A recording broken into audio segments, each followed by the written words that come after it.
All right, so it's just a quick video to show you how to remove and install your grips on a mini bike, bicycle, motorcycle, whatever, using air compressor.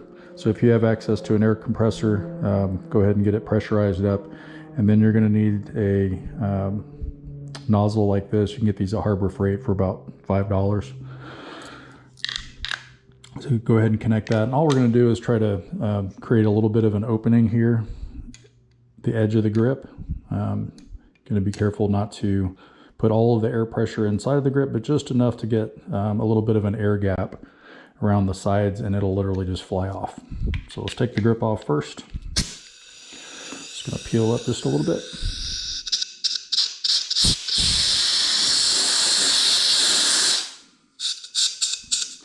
And you should be able to see around the grip, it'll get some air in it.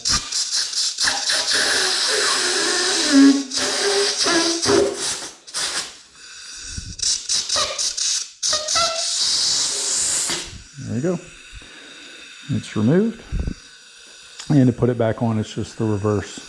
So just get it started. You can put some hairspray or something like that. I like to use rubbing alcohol just because it dries up so quickly, but I'm not even going to use that now. So get it lined up in the direction that you want, wherever you want the texture of the grip or the lines to be.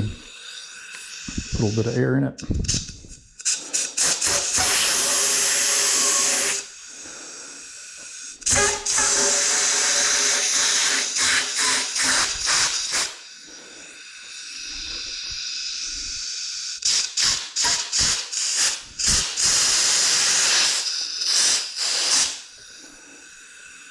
That's it.